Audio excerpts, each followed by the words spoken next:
Grabe girl, hindi pa rin ako makapaniwalang ikakasal ka na. Parang kailan lang iyak ka ng iyak sa amin ni Julia. Nag-aalala na baka wala talagang balak si Rafael na mag-propose sa'yo. Lalo na trentahin ka na. Ano ba? Huwag mo nang ipaalala yan, nakakahiya. Diyos ko, akala ko talaga wala siyang plano. Yun pala, tinatago lang. Sus, paano namang hindi siya magpo-propose? Halos araw-arawin mo ang pagpaparinig sa social media na gusto mo nang magpakasal. Ay, Carissa, sinasadya mo yata. Uy, hindi naman. Tsaka kung napilitan lang siya, bakit niya pa ako bibigyan ng singsing? Eme, alam mo naman yang si Julia, mortal enemy yan ni Rafael. Simulat sa pool, kontra na siya sa relasyon nyo. Kasi naman, wala akong tiwala sa mukong na yun. Huh? Anong ibig mong sabihin? Wala. Nagsiselos ako kasi mawawalan ka na ng oras sa amin ni Emerson. Tuluyan ka nang aagawin sa amin ni Rafael. Ito talagang maid of honor ko, oh. Ano ka ba?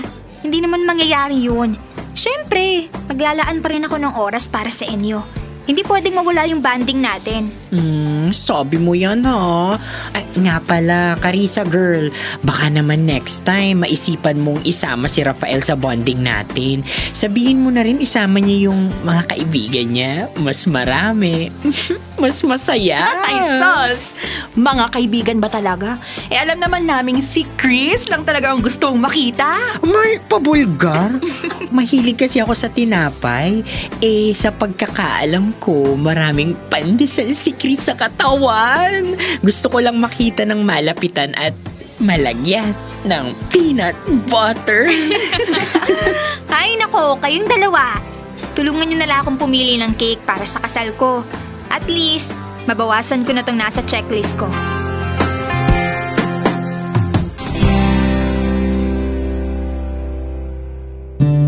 Dear love, ikakasal na kami ng boyfriend kong si Rafael. Pagkatapos ng matagal na paghihintay, sa wakas, nag-propose na rin siya. Hindi ko maipaliwanag ang saya ko. Nakailang parinig na din ako kay Rafael na gustong gusto ko ng ikasal. Alam kong hindi lahat ng kaibigan ko ay lubos na sumusuporta sa relasyon namin. May mga alinlangan sila, may mga pagdududa. Hindi raw nila mapagkatiwalaan si Rafael. Pero ang totoo, ako ang tunay na nakakakilala sa kanya. Ako ang nakasama niya sa lahat ng pagsubok, sa saya at lungkot. Kung may nakikita man silang hindi ko nakikita, marahil ay dahil mas pinili kong maniwala sa pagmamahalan namin. Sa huli, hindi opinyon nila ang magdidikta ng kapalaran namin. Ang mahalaga, ako at si Rafael, kahit ano pa ang sabihin ng iba, ay magtatagpo sa altar. Hawak kamay, handang harapin ang buhay ng magkasama.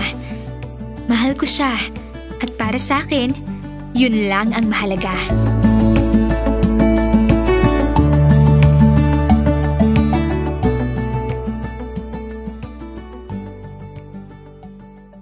Babe, kumusta? Nakapili ka na ba ng cake? Yes, babe! Ang daming pagpipilian. Pero buti na lang at tinulungan ako ni Emerson at Julia. Si Bading at si Sungit. Babe naman, huwag ka namang ganyan. Mga kaibigan ko pa rin yun. Sila na nga lang ang tumutulong sa akin sa pag-aasikaso ng kasal natin. Pasensya ka na, babe. Alam mo namang busy ako sa trabaho. Pero seryoso, hindi ko lang talaga mapagkakatiwalaan yung dalawa. Ramdam ko naman na ayaw nila sa akin noon pa man. Babe, hindi naman sa ayaw nila sa'yo. Protective lang sila. Mahal nila ako, kaya gusto nilang siguraduhin na tama ang desisyon ko. Pero at the end of the day, ako naman ang nagdesisyon, di ba? Oo na. Basta, ingat ka sa kanila. Ikaw naman, pagpasensyahan mo na yung dalawang yun. Gusto ko nga nila isama minsan. Isama mo rin daw sila, Benji at Chris. Oo nga pala, babe. Bilang nabanggit mo na rin si Benji at Chris, napag-usapan namin na magkaroon ng stag party. Oh? Saan? Kailan? Secret muna. Surprise daw, sabi ni na Benji. Sila na nagplano. Surprise Siguraduhin mo lang, babe, na hindi yan tatapat sa food tasting natin. Oo naman, babe. Don't worry about it. Sige, basta behave ka. Siyempre naman.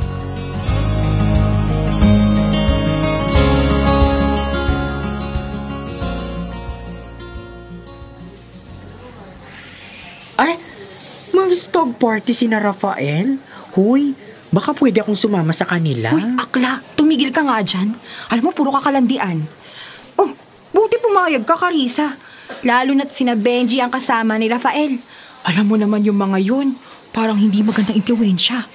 Naaalala mo ba nung college tayo? Nahuli silang may ginagawang kababalaghan sa locker area ng campus. Muntikan pa nga ma-expel yung 3. Diba normal naman yun sa mga ikakasal pa lang?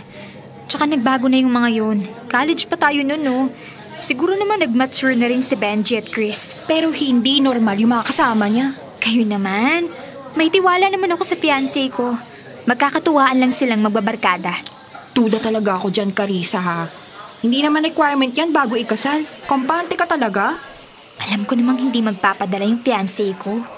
Magpapakasal na kami, oh.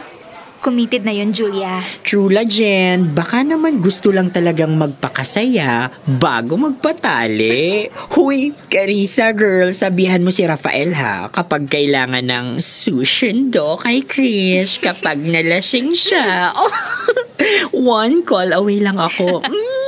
Ewan ko sa'yo, Emerson. Alam nyo, kung may plano sila, dapat tayo rin. Maigi pa magpa-bridal shower tayo. Hindi naman pwedeng sila Rafael lang ang masaya, no? Wala akong oras, Julia. Ang dami kong inaasikaso para sa kasal eh. Dagdag gastos pa. Eh di kami na lang ang bahala. Wala ka nang iisipin. Pupunta ka na lang. Sa true.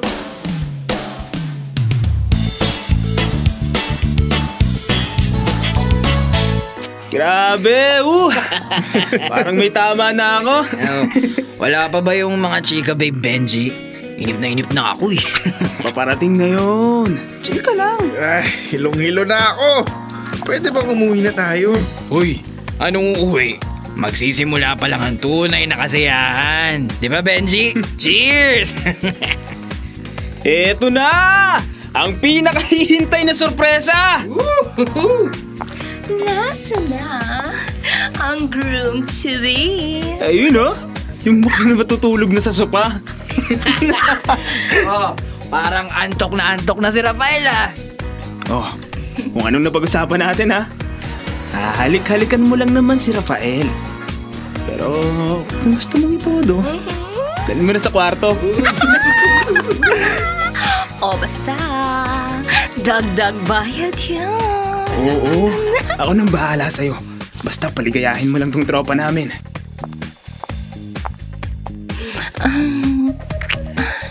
Tulog ka ba? Ako ang gigising sa'yo. Teka. Yeah, Hindi to pwede. Ikakasal na ako. relax ka lang. Groom-to-be. Huli na to. Baka...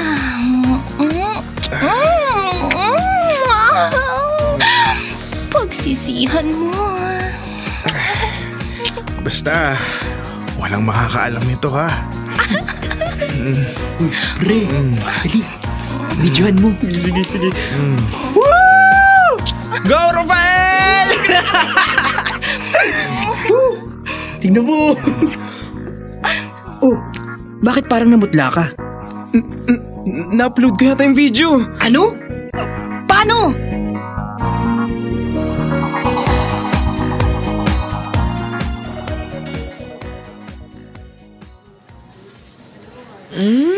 Ang sarap talaga ng kape, no? Lalo na kapag libre. Eh di laging masarap ang kape mo. Ang laki-laki ng sahod, nuk-nuka ng pagkakuripot. Pero kung gumastos naman sa lalaki, naku, ayoko na lang mag-talk. Sa true. Kinakawawa niyo namang dalawa ang beauty ko. Bahala nga kayo dyan. Makapaghanap na nga lang ng afam sa dating app. Abay, totoo naman. Ginastusan mo nga ng bongga Oh my God! Nakakagulat ka naman, Emerson. Ano na naman yan? Nakahanap na naman siguro ng AFAM. My God, Carissa. Ano ba yun? Pa-suspense? Si Benji, may in-upload na video online. Si Rafael, nakikipaghalikan sa ibang babae sa stag party. Ha? Patingin nga ako. Go, Rafael! Totoo ba to? Tingnan mo ka, Emerson. Baka naman AI yan, ha? Uso pa naman ngayon yung ganyan. Baka pinag-itripan lang nila Benji si Rafael. Girl, siya talaga tingnan mo Shucks, naku. Huwag lang talaga magpapakita sa akin sina Benji at Chris, ha? Babalatan ko talaga ng buhay yan. Bakit nagawa sa akin to ni Rafael?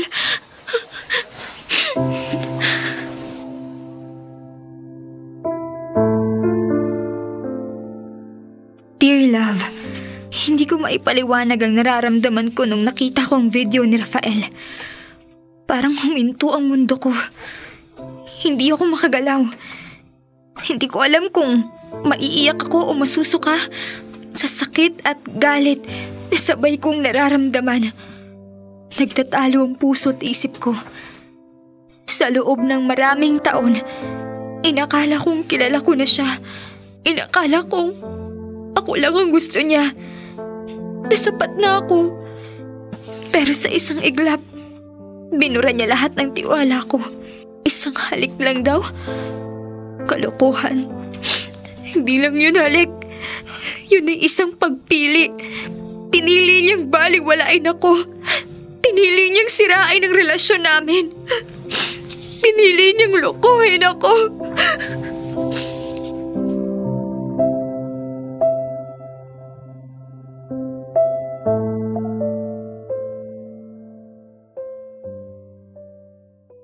Carissa, hindi ko sinasadya. Lasing ako noon. Sinabihan ko nga sila Chris at Benji na huwag mag-hire ng stripper. Utang na loob, Rafael. Sobrang gasgas na ng palusot na yan. Lasing ka man o hindi, inisip mo sana kung anong mararamdaman ko. Alam ko naman yun, Carissa. Ano na lang mukhang ihaharap mo sa mga magulang ko? Nakakahiya sa buong pamilya ko. I'm sorry. Halik lang naman yun. Walang ibang nangyari. Maniwala ka sa akin. Ang kapal na mukha mo, Rafael. Naging maluwag ako sa'yo. Binigay ko ang buong tiwala ko. Kahit na ang daming nagsasabi na hindi ka makakabuti sa akin. Sinugal ko pa rin dahil pinagkatiwalaan kita. Tapos ito lang ang gaganti mo bago pa ang kasal natin. Ayan, lumabas din. Sino nag-udyok sa'yo na huwag akong patawarin? Si Emerson? Si Julia? Eh, ikaw pala tong walang sariling desisyon. Carissa. Kakausapin ko na yung mga suppliers natin. Carissa, nagmamakaawa ako. Patawarin mo ko. Mabuti pang umuwi ka na lang sa inyo. Carissa, please. Ayusin ko. Babawi ako sa'yo. Baka nga hindi ka pa handang magpakasal, Rafael. Carissa, mahal na mahal kita. Please naman. Ganun na lang ba kadali sa'yo na tapusin to?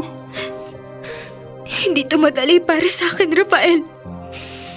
Pero hindi ko alam kung paano ko ulit bubuuin yung tiwalang winasak mo.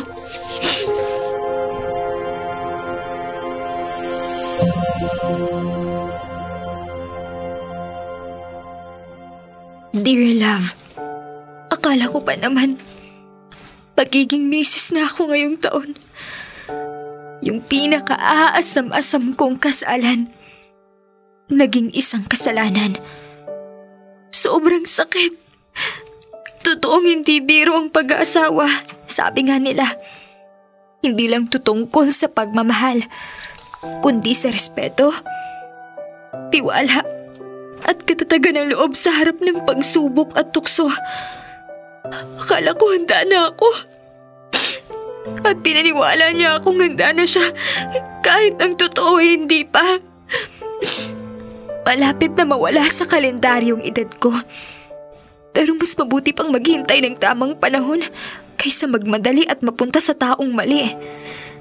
Mas mabuti pang hindi muna ako ikasal kaysa matali sa isang lalaking hindi kayang manindigan sa buhay.